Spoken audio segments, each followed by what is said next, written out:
Warning: the following story contains graphic descriptions of violence, mental illness, and murder. The air was thick with the smell of decay, the kind that clung to your skin like a second layer.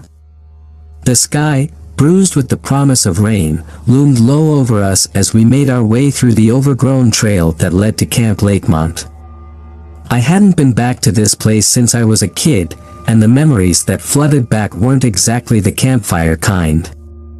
I wasn't the only one who seemed on edge, though. The others were unnervingly quiet as we trudged through the underbrush. It wasn't supposed to be like this. When Brian suggested we rent out the abandoned summer camp for a weekend getaway, it seemed like a great idea at the time.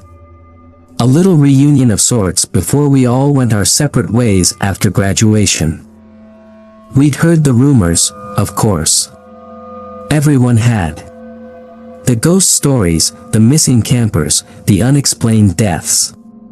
But we were skeptics. At least, I was. Come on, live. It's just a story to keep kids from sneaking in at night, Brian had said, flashing that cocky grin that I used to find charming. I wasn't so sure anymore. The camp was exactly as I remembered, only now it was a skeleton of its former self. The cabins, once cheerful and inviting, were now sagging under the weight of time, their windows shattered, and doors hanging on rusted hinges. The lake, which had once sparkled under the summer sun, was now a dark, stagnant pool, its surface broken only by the occasional ripple. But it wasn't the decay that unsettled me. It was the silence. As we approached the largest cabin, the one we'd planned to stay in, something caught my eye. I stopped dead in my tracks, my breath hitching in my throat. There, on the ground just outside the cabin's door, was a single bloody footprint. The others noticed my sudden stop and turned to see what had caught my attention. Brian was the first to speak, his voice betraying a hint of unease. What the hell? I knelt down, examining the print more closely. It was fresh, the blood still glistening in the fading light. My heart pounded in my chest as I stood, wiping my hands on my jeans. I glanced around at my friends, Brian, with his forced bravado, Jess, who looked like she was about to bolt, Mark, whose face was ashen, and Sarah, who hadn't said a word since we arrived. We need to go, I said, my voice barely more than a whisper. Don't be ridiculous, Brian scoffed. It's probably just an animal. A bleeding animal that walked on two legs. Jess shot back, her voice high-pitched with fear. Before anyone could argue further, Sarah stepped forward, her gaze fixed on the footprint. No one's leaving, she said, her voice flat. Not until we find out what's going on. There was something in her tone that made my skin crawl. It wasn't just fear, it was something darker, something almost expectant. I wasn't sure I wanted to know what that was, but leaving wasn't an option, not with night falling in the nearest town miles away. We'd have to stick it out until morning, at least, and so we entered the cabin, locking the door behind us. I've never believed in ghosts.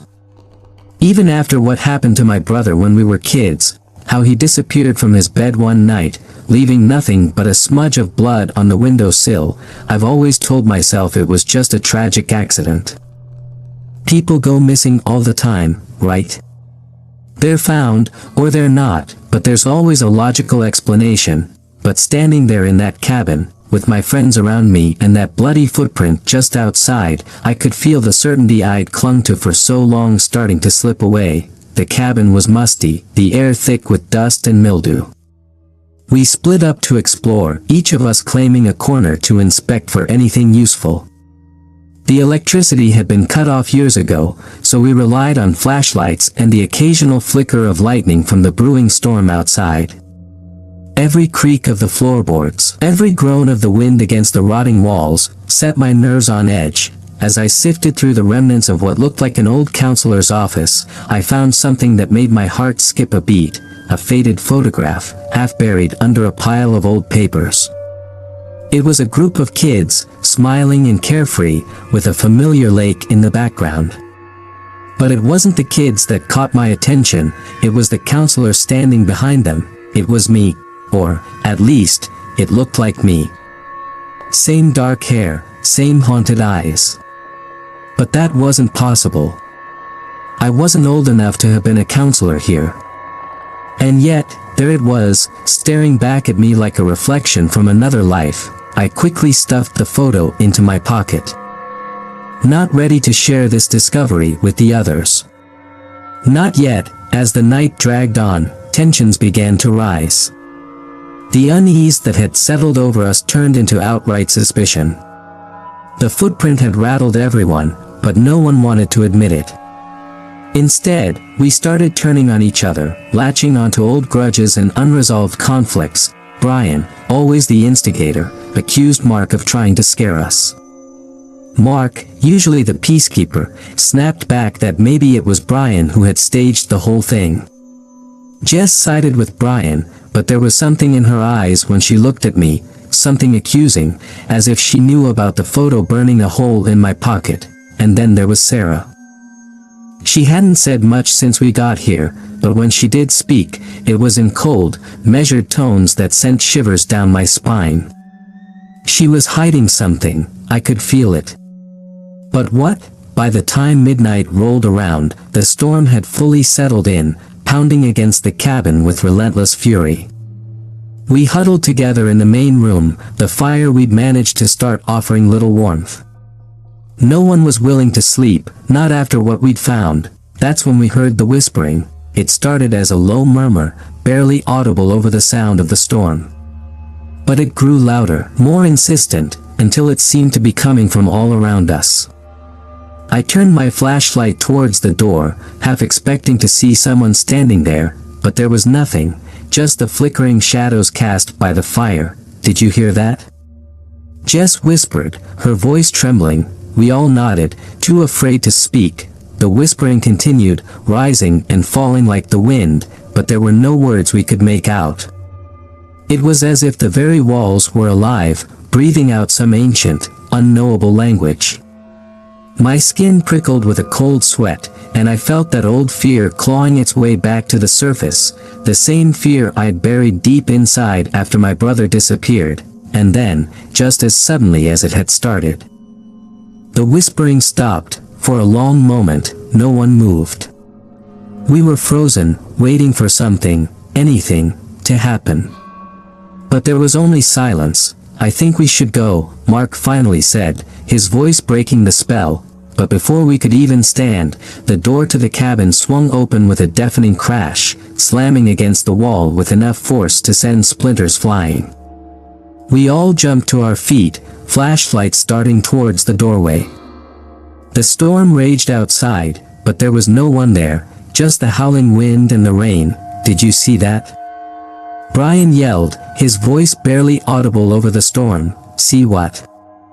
I shouted back, my heart hammering in my chest, but before he could answer, Jess screamed.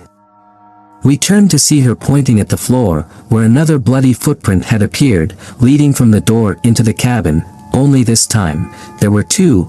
The air inside the cabin had turned oppressive, thick with a dread that clung to my skin like oil. The bloody footprints leading inside were fresh, still wet, as if the thing that made them had only just stepped away.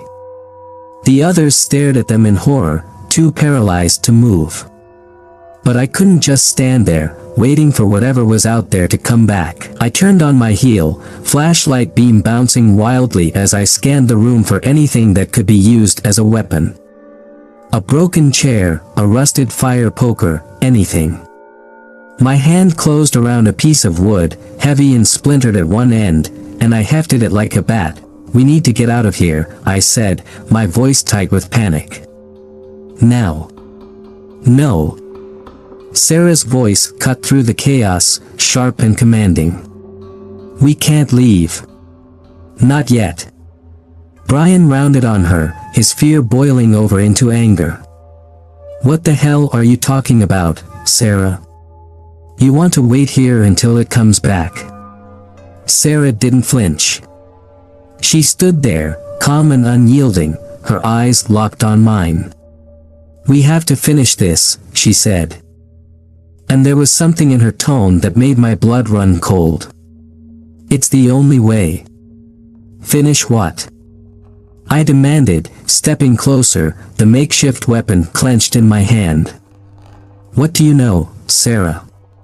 She hesitated, and for a moment, I saw something flicker in her eyes, fear, maybe, or regret. But then, the flicker in her eyes hardened into resolve. "There's something in this camp, something that needs to be put to rest," Sarah said, her voice a mixture of determination and something darker. "It's been waiting for us, Liv. For you." My stomach churned at her words, a wave of nausea threatening to overwhelm me. The storm outside battered the cabin relentlessly, making the walls groan as if they were alive. "As if they were in pain. Why are you talking like this, Sarah?" Mark asked, his voice trembling.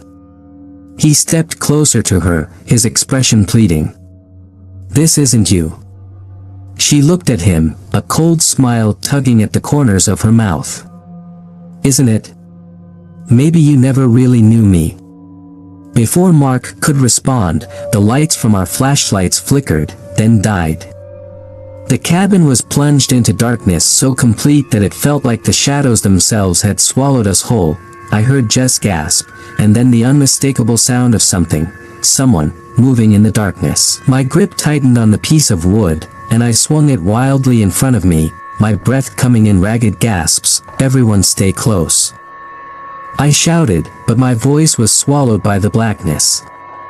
I could feel the others near me, hear their panicked breathing, but the sense of being watched, of something lurking just beyond my reach, was overwhelming. Suddenly, a cold hand brushed against my arm, and I whipped around, swinging my weapon blindly. It connected with something solid, and there was a sharp cry of pain. "Liv, stop. It's me." Brian's voice, pained and angry, cut through the darkness. I lowered the piece of wood, my hands trembling. "Brian, but before I could finish, a new sound filled the cabin, a low, guttural growl that seemed to emanate from the very walls around us. It was followed by the unmistakable sound of footsteps, heavy and deliberate, as if whatever was making them wanted us to know it was coming. "Everyone back against the wall," I commanded, my voice barely steady.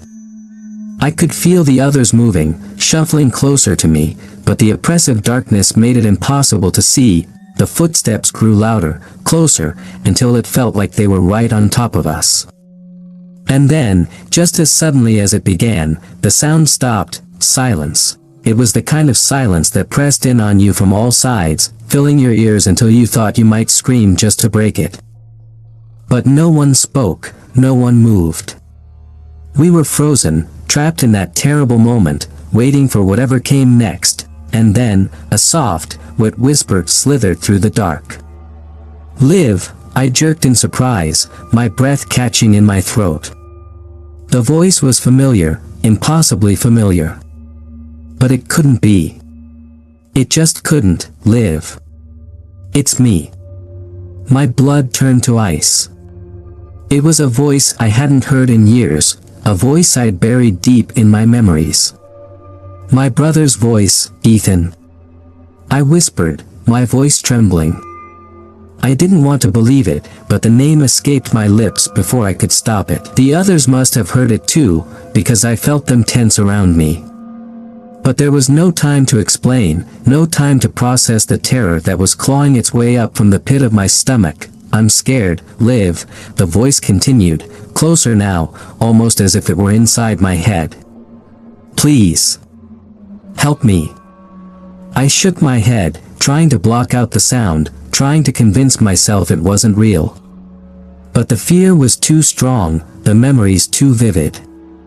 I could see Ethan's face in my mind, the way he looked the last time I saw him, innocent, scared, just a kid, but that was a long time ago. Ethan was gone. And whatever this was, it wasn't him. "Get out of my head," I screamed, the force of it breaking the suffocating silence. The growl returned, louder this time, angrier. And then something cold and wet closed around my ankle, yanking me off my feet. I hit the ground hard, the breath knocked out of me, but I managed to hold on to the piece of wood, swinging it wildly as I kicked at whatever had grabbed me. The others shouted, but their voices were distant, drowned out by the pounding of my heart. I felt myself being dragged across the floor, towards the open doorway, towards the storm outside. The rain pounded against my face as I struggled, trying to break free from the iron grip that was pulling me into the darkness. Live. Brian's voice, frantic, broke through the chaos, and I saw him lunge towards me, grabbing my arm. Together, we fought against the force that was dragging me away, until finally, with a final, desperate swing, I felt the grip on my ankle loosen. I scrambled back, gasping for breath, and Brian pulled me to my feet. We stumbled back into the cabin, slamming the door shut behind us. But the sense of safety was an illusion, shattered by the realization that whatever was out there was still waiting, still watching.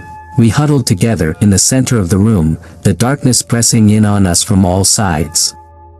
My ankle throbbed with pain, but I forced myself to focus. To think, that wasn't your brother, Sarah said, her voice low and cold. She was standing a little too close to me, her eyes gleaming with something that made my skin crawl. I know, I whispered, still shaking. But the horror of hearing his voice, of feeling that connection to the past, was too much.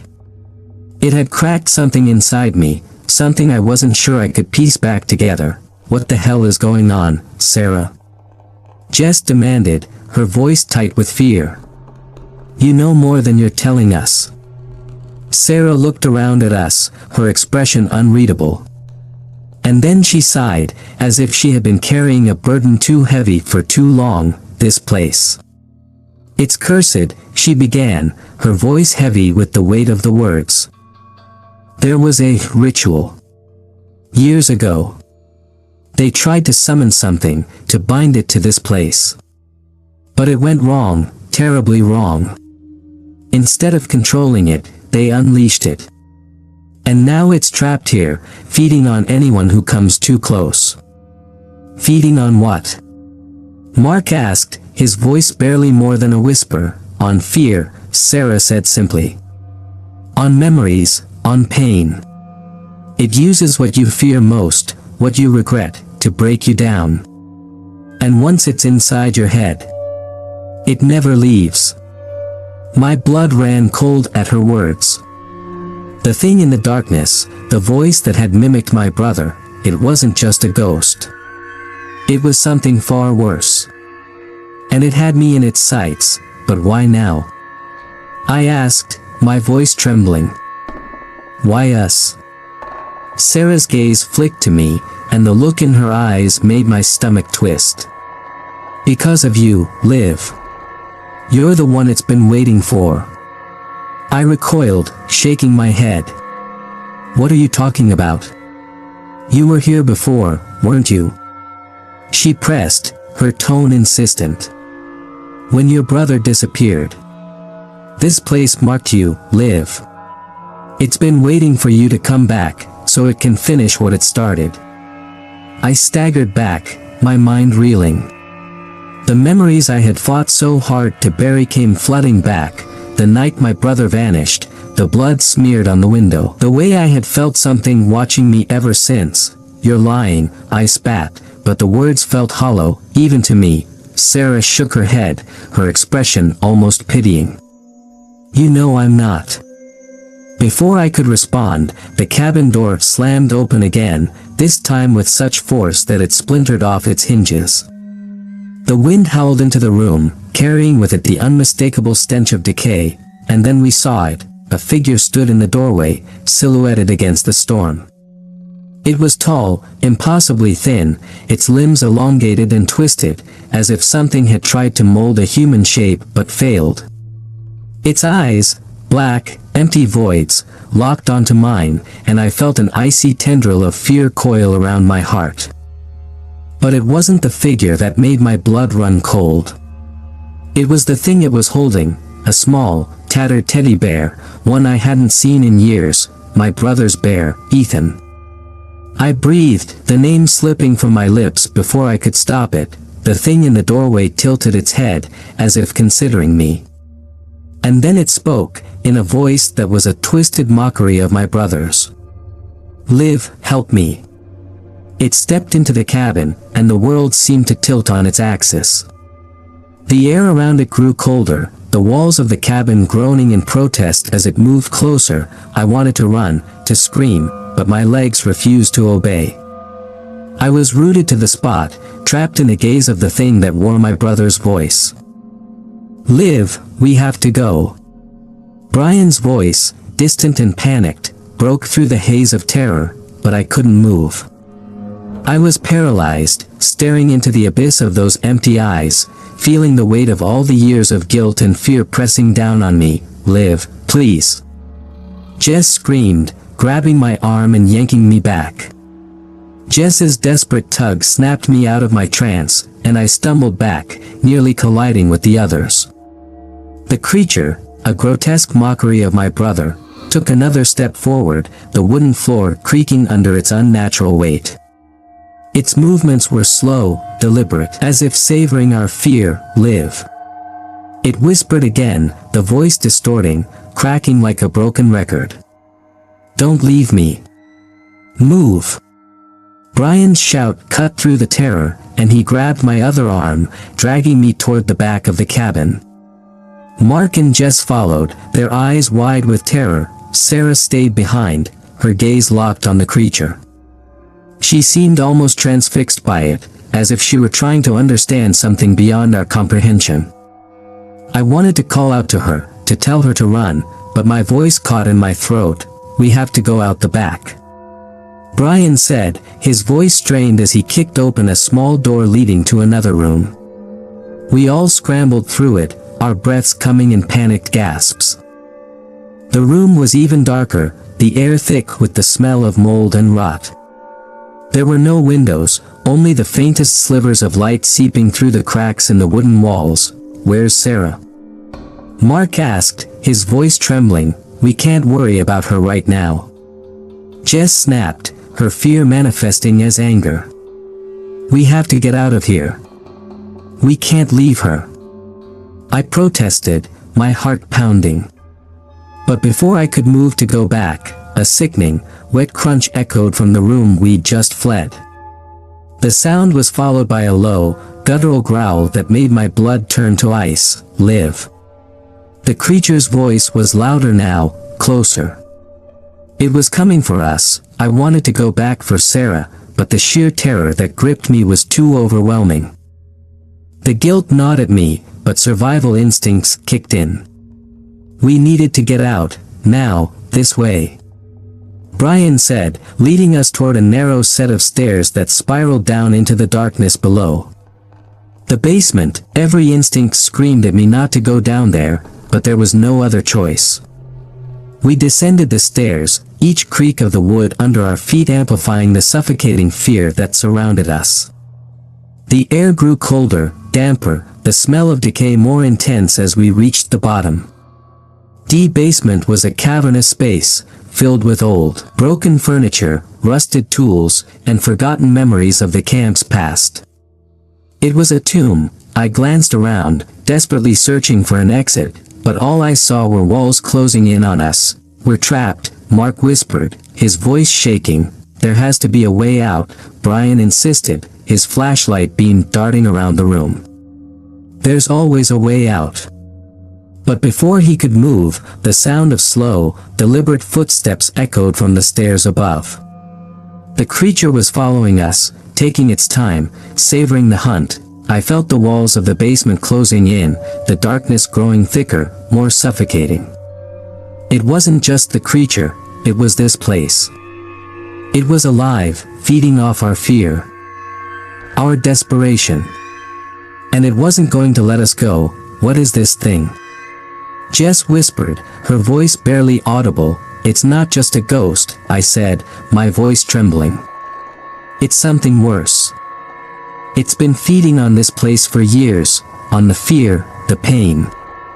and now it's feeding on us. The creature's footsteps grew louder, closer, until it was right at the top of the stairs. I could hear its labored breathing, the wet, sickening sound of flesh and bone twisting in unnatural ways. "We need to hide," Mark said, his voice barely more than a whisper. "If it can't see us." But it was too late. The thing was already at the top of the stairs, its silhouette a twisted shadow against the faint light seeping in from above. Its head turned, almost as if it were listening, sensing us, live. It whispered again, and this time the voice was a distorted, grotesque amalgamation of my brother's voice and something else, something ancient and malevolent. I couldn't breathe. The guilt and fear were suffocating me, making it hard to think. This thing, it wasn't just mimicking my brother. It was feeding off my guilt, off my deepest, most buried fears. And I had brought it here, had given it the power to manifest, to haunt us. "We need to move, now," Brian hissed, pulling me out of my paralyzing thoughts. Broken furniture, rusted tools, and forgotten memories of the camp's past. It was a tomb. I glanced around, desperately searching for an exit, but all I saw were walls closing in on us. "We're trapped," Mark whispered, his voice shaking. "There has to be a way out," Brian insisted, his flashlight beam darting around the room. "There's always a way out." But before he could move, the sound of slow, deliberate footsteps echoed from the stairs above. The creature was following us, taking its time, savoring the hunt. I felt the walls of the basement closing in, the darkness growing thicker, more suffocating. It wasn't just the creature, it was this place. It was alive, feeding off our fear, our desperation. And it wasn't going to let us go. "What is this thing?" Jess whispered, her voice barely audible. "It's not just a ghost," I said, my voice trembling. "It's something worse. It's been feeding on this place for years, on the fear, the pain. And now it's feeding on us." The creature's footsteps grew louder, closer, until it was right at the top of the stairs. I could hear its labored breathing, the wet, sickening sound of flesh and bone twisting in unnatural ways. "We need to hide," Mark said, his voice barely more than a whisper. "If it can't see us." But it was too late. The thing was already at the top of the stairs, its silhouette a twisted shadow against the faint light seeping in from above. Its head turned, almost as if it were listening, sensing us, live. It whispered again, and this time the voice was a distorted, grotesque amalgamation of my brother's voice and something else, something ancient and malevolent. I couldn't breathe. The guilt and fear were suffocating me, making it hard to think. This thing, it wasn't just mimicking my brother. It was feeding off my guilt, off my deepest, most buried fears. And I had brought it here, had given it the power to manifest, to haunt us. "We need to move, now," Brian hissed, pulling me out of my paralyzing thoughts. But then something inside me snapped. I wasn't going to die here, not like this. With a surge of adrenaline, I swung the piece of wood I had somehow managed to hold on to. The impact was jarring, the force of it sending a shockwave up my arm. The creature staggered back, its form flickering, distorting, as if I had struck at something more than just flesh and bone. "Run!"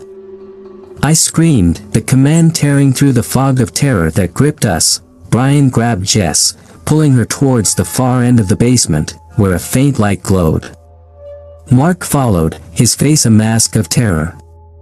I didn't hesitate. I sprinted after them, the creature's roars of rage echoing behind us. The light grew brighter as we ran. And suddenly, we found ourselves in front of a narrow tunnel, just wide enough to crawl through.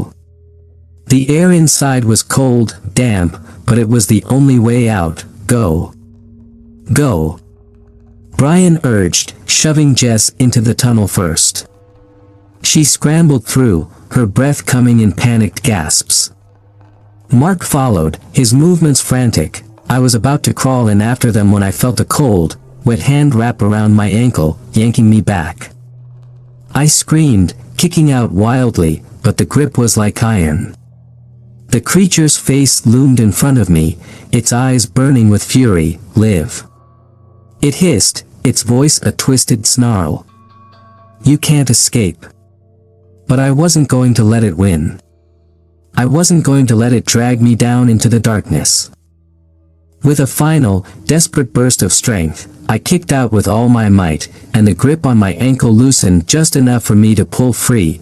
I scrambled into the tunnel, the walls pressing in on me as I crawled as fast as I could. The creature's roars followed me, growing louder, more enraged, but I didn't stop. I couldn't stop. Finally, after what felt like an eternity, I burst out of the tunnel and into the open air. I collapsed onto the wet grass, gasping for breath, the cold rain washing over me. The others were there, lying on the ground, equally exhausted and terrified. We had made it out. We had escaped, but as I looked back at the tunnel, I knew it wasn't over. That thing, whatever it was still in there, still waiting, still hungry. And it wouldn't stop until it had consumed everything. "Live," Brian said, his voice hoarse. What the hell was that? I shook my head, unable to find the words. All I knew was that we had to get as far away from this place as possible. We had to run and never look back.